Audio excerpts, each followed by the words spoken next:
April 1943, Camp Hereford, Texas. The pencil trembled in Serente Joseph Morelli's hand as he wrote in the letter that would reach his mother in Sicily 8 months later. Words that would have seemed impossible just weeks earlier.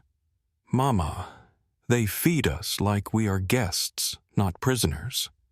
White bread every day, meat, vegetables, more food than we saw in 2 years of war. I cannot understand these Americans. Through the barracks window, he watched electric lights blazing across the Texas plains, tractors working the fields, and American guards sharing cigarettes with Italian prisoners. Everything contradicted what Mussolini's propaganda had promised. Italy was supposed to be creating a new Roman Empire. America was supposed to be weak and divided, ready to collapse.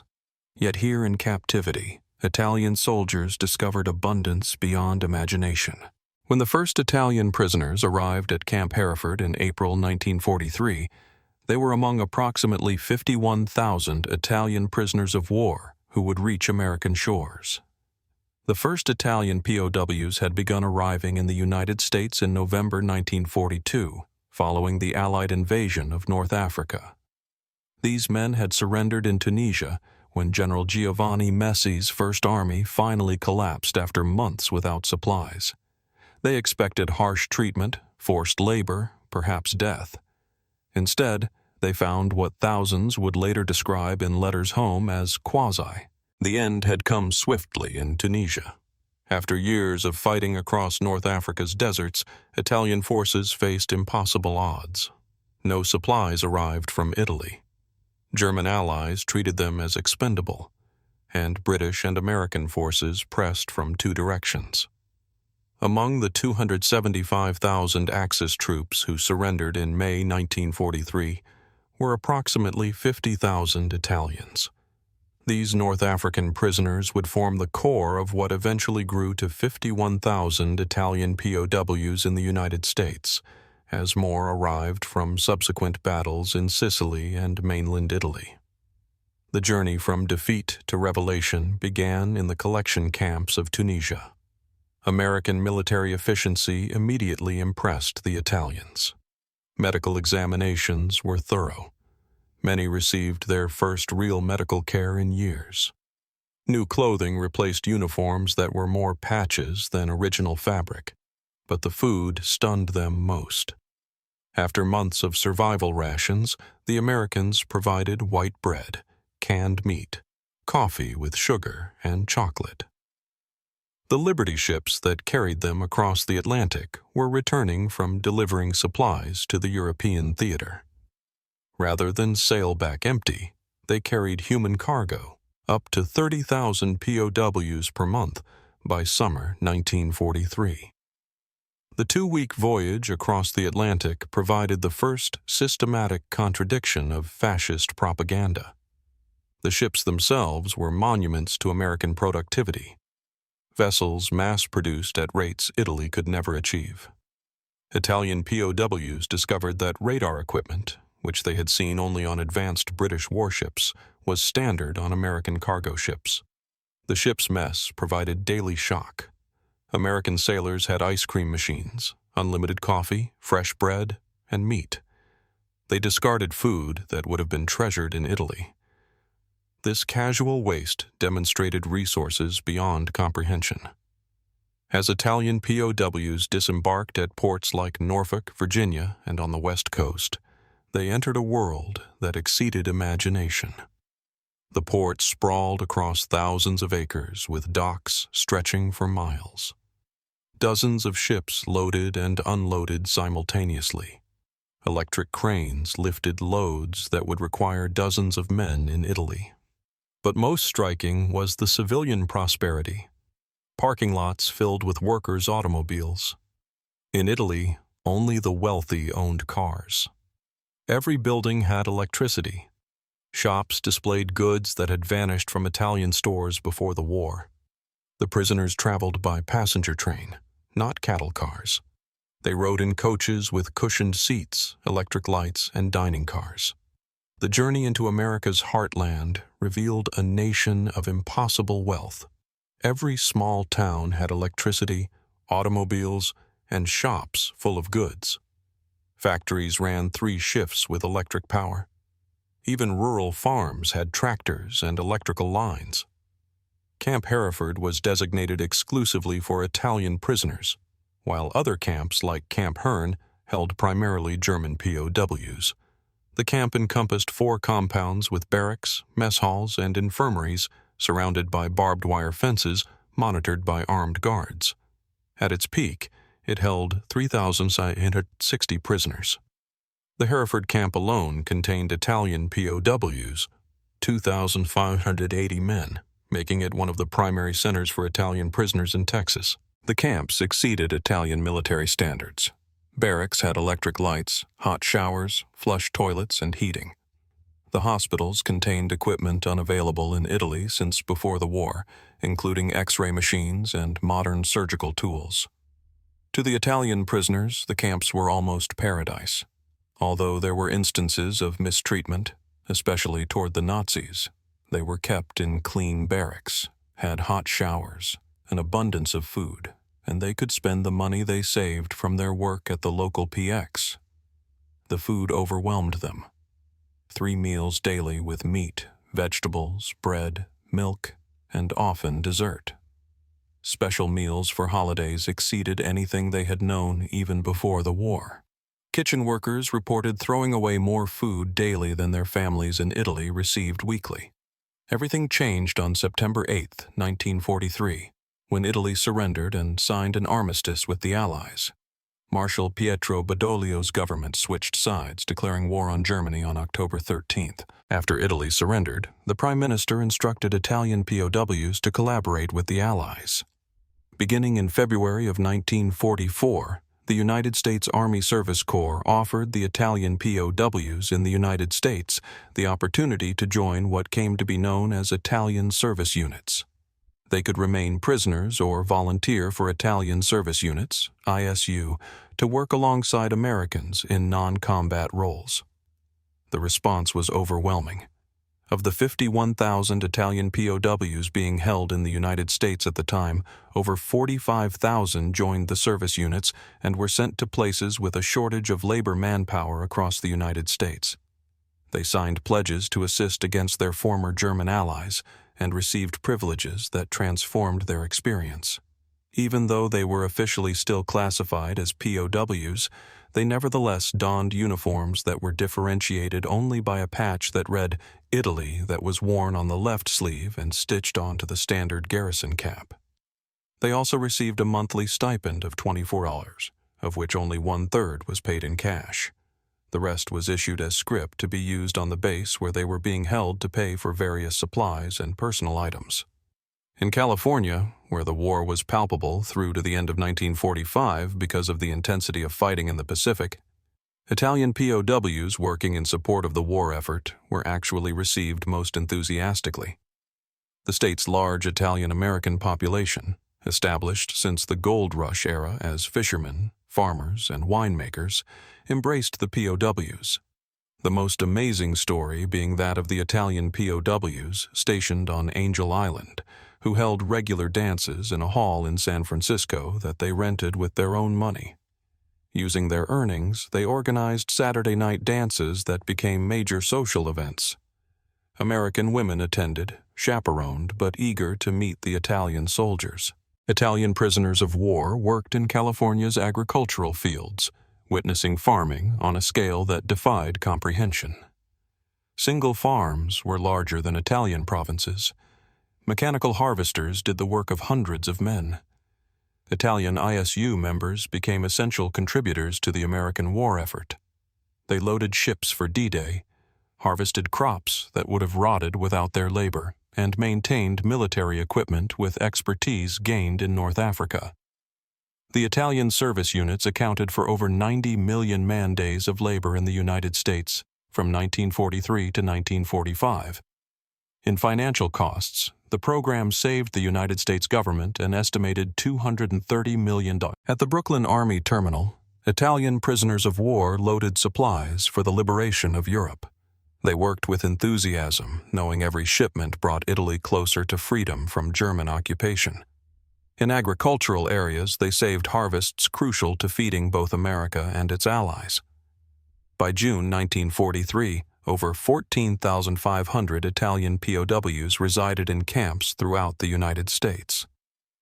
As the program expanded after Italy's surrender, Italian workers became indispensable in many sectors. Love flourished despite regulations. Italian prisoners of war met American women at church services, approved social events, and through work. In Ogden, Utah, a local church held chaperoned dances each weekend for the POWs, and Italian-American families could visit POWs on Sundays. These relationships faced obstacles. Military regulations prohibited marriages between prisoners of war and American citizens. Yet, romance found ways. Sympathetic priests performed ceremonies. Couples maintained relationships through letters, and many women followed their Italian boyfriends to Italy after repatriation, marrying there before returning to America as wives of legal immigrants. The Italian-American community played a crucial role in areas with large Italian-American populations.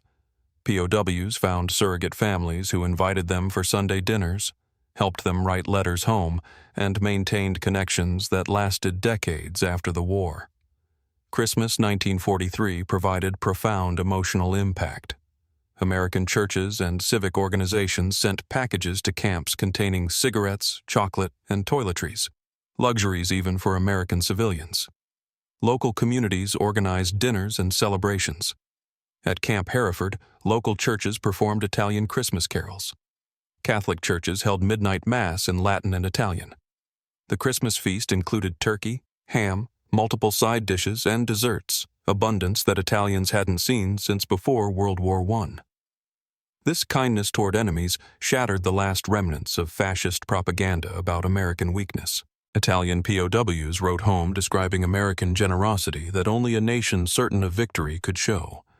By 1944, thousands of Italian POWs enrolled in educational programs. They studied English, American history, mathematics, and vocational skills. Universities provided correspondence courses. The camps showed Hollywood films and published newspapers that evolved from simple news sheets to sophisticated publications discussing democracy and post-war reconstruction. Italian POWs built theaters, formed orchestras, and created art that remains in many locations today. At various camps, they constructed elaborate fountains, painted murals, and built chapels that still draw visitors.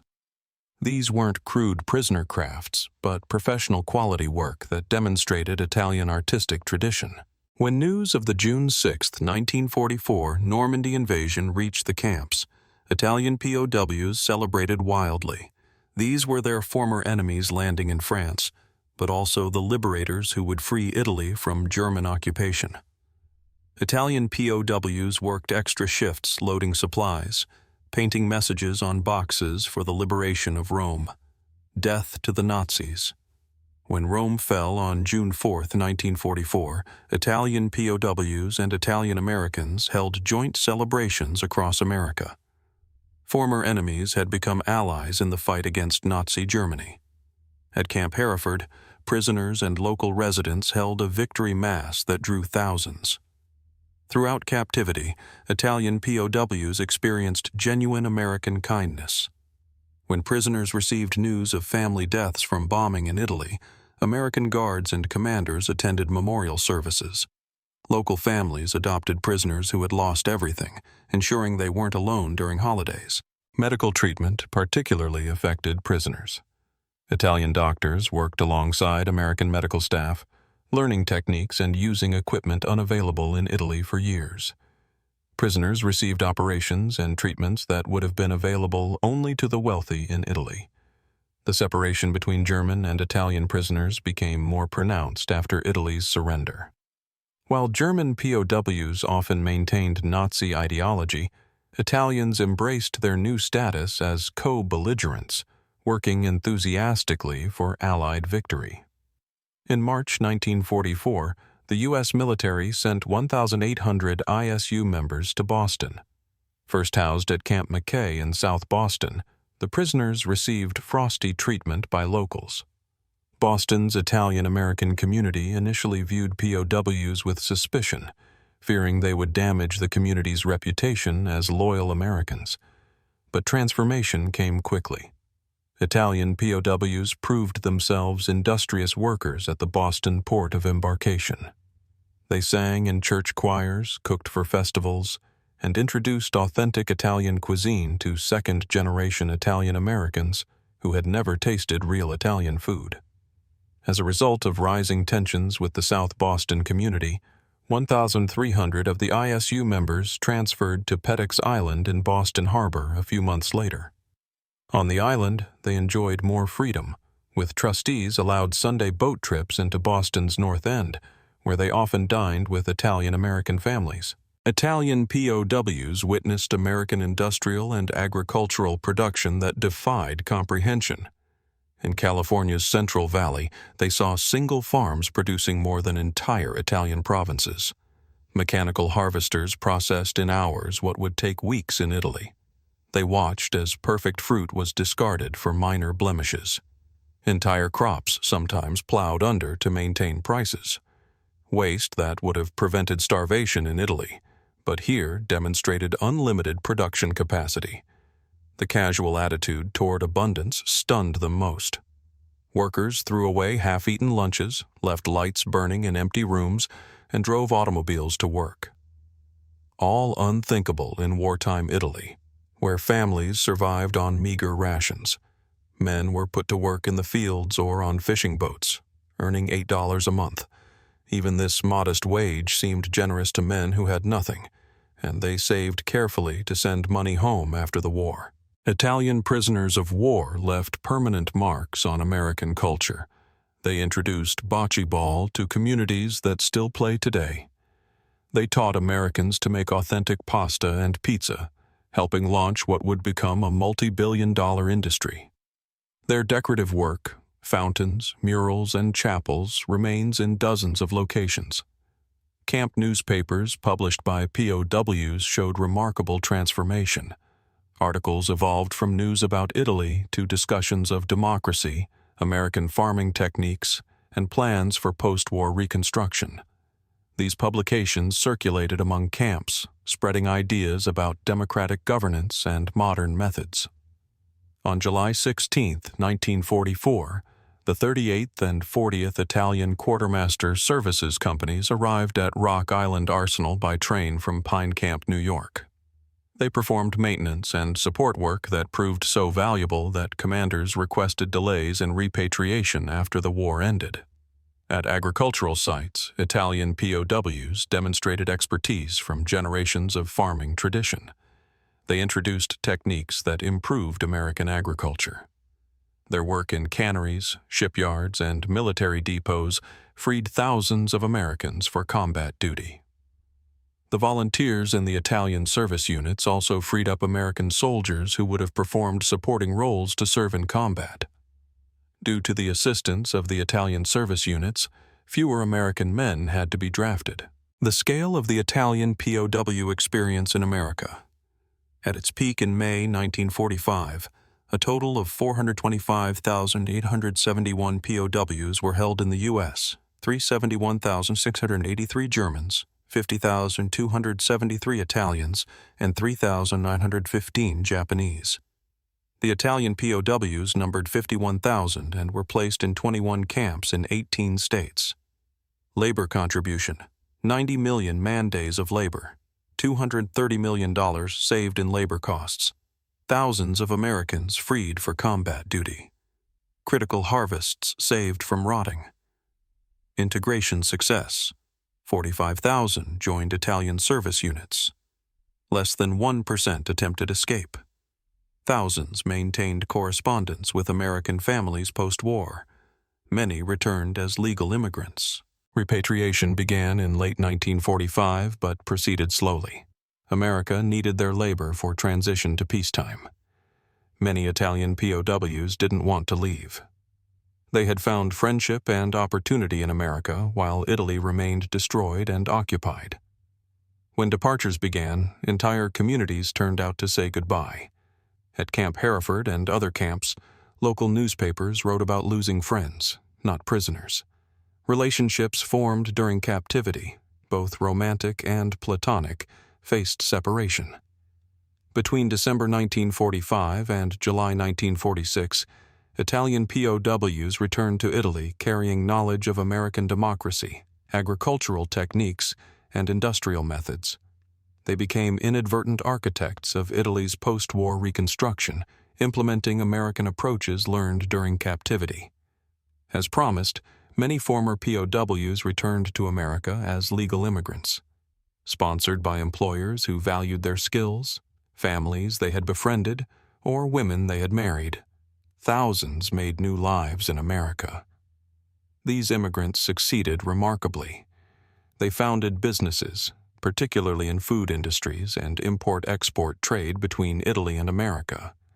They maintained connections between the nations that facilitated post-war recovery and trade. Former POWs and their descendants achieved prominence in American society. They became judges, business leaders, military officers, and community leaders. Their children, raised with both Italian and American heritage, bridged cultures in unique ways. Today, physical reminders of the Italian POW experience survive across America. At Camp Hereford, a small chapel built by prisoners in 1945 still stands. Constructed to honor 5 men who died at the camp, it features concrete made to look like marble and serves as a pilgrimage site for descendants. Bocce courts from California to Massachusetts trace origins to Italian POWs who introduced the game. Italian festivals in unlikely places like Texas and Utah celebrate the POW legacy. Recipes taught by POW cooks remain family traditions. But the true monuments are the families and communities transformed by this experience. Business relationships established during the 1940s continue through 3rd and 4th generations. Sister city relationships between American and Italian towns originated from POW connections. Historians recognize the Italian POW experience as remarkably successful in transforming enemies into allies. Unlike traditional re-education through propaganda, Italian POWs were converted through experience, witnessing American democracy and prosperity firsthand. Several factors contributed to this success. Italy's surrender in 1943 changed POW status from enemy to co-belligerent. Italian-American communities provided cultural bridges. Catholic faith shared by many Italians and Americans created bonds. Italy's pre-war economic struggles made POWs receptive to alternatives. American abundance and kindness contradicted fascist propaganda.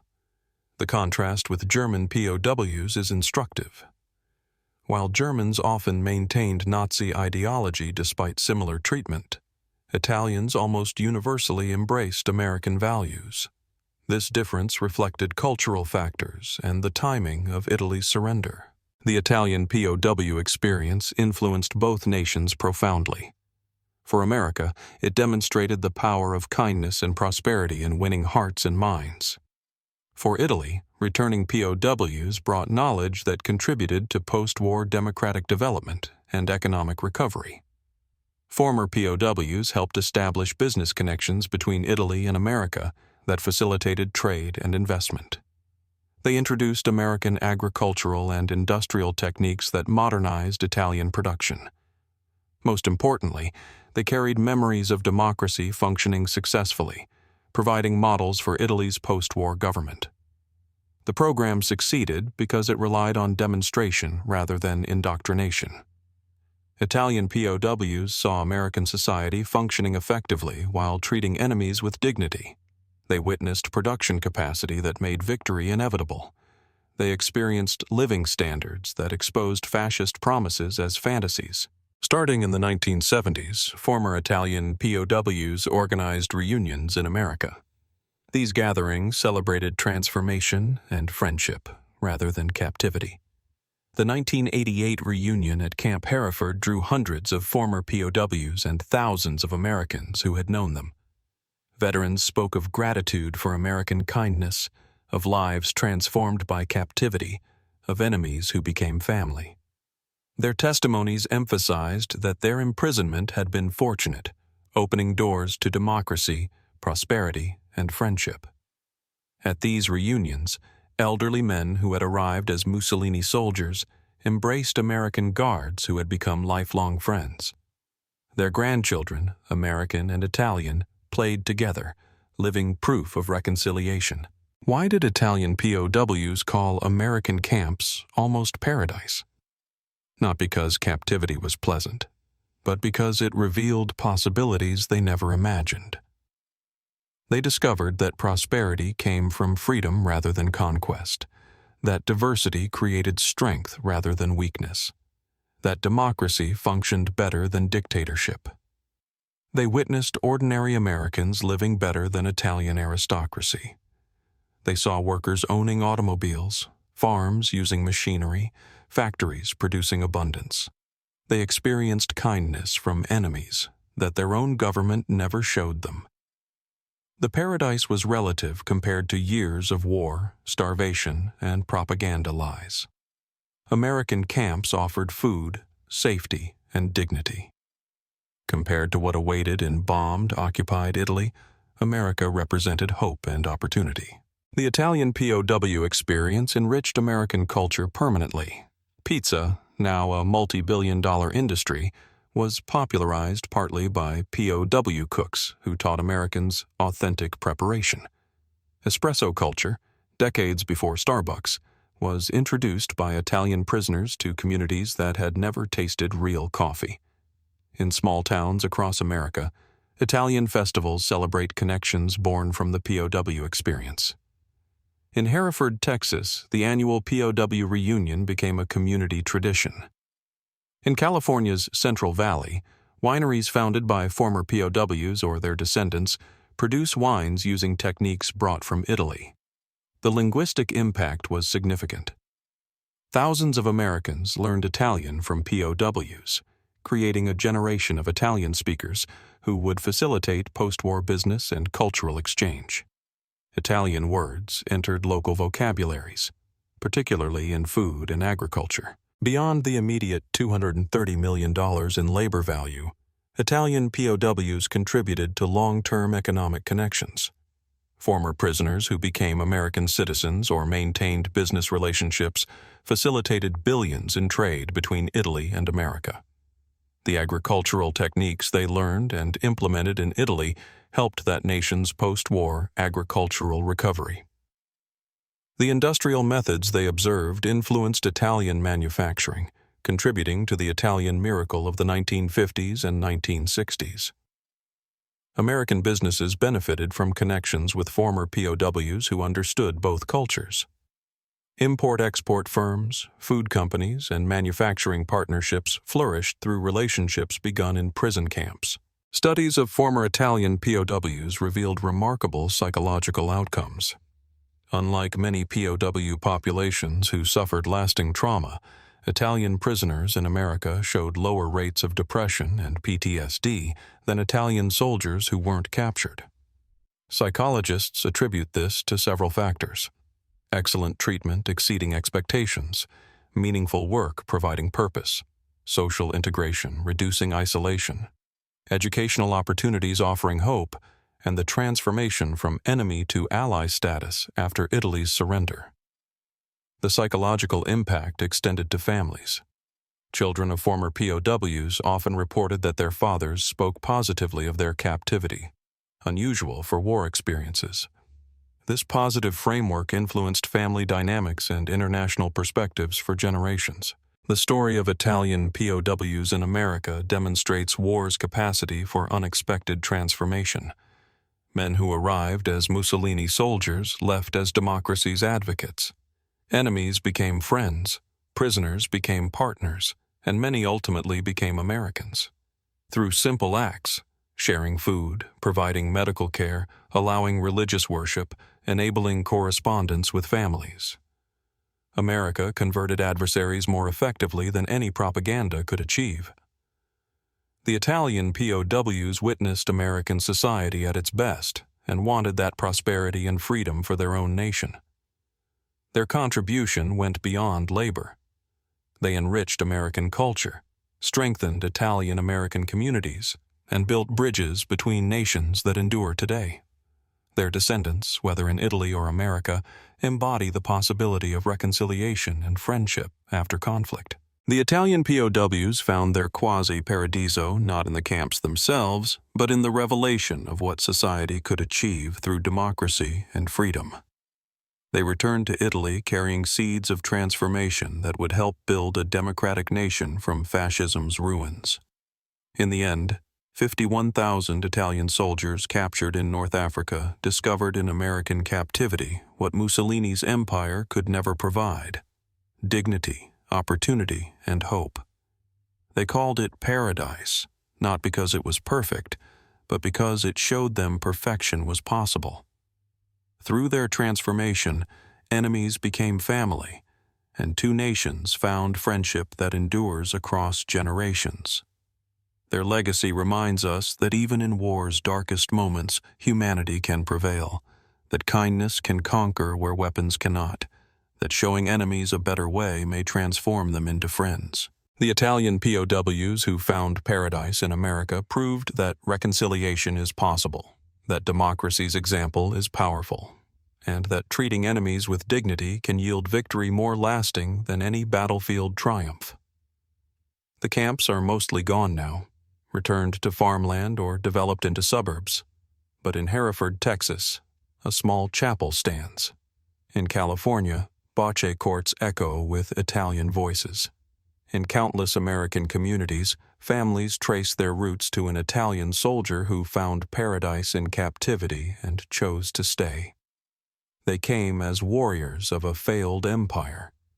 They left as builders of a democratic future. They arrived as prisoners. They discovered paradise. And in that discovery, two nations found a friendship that neither war nor time could break.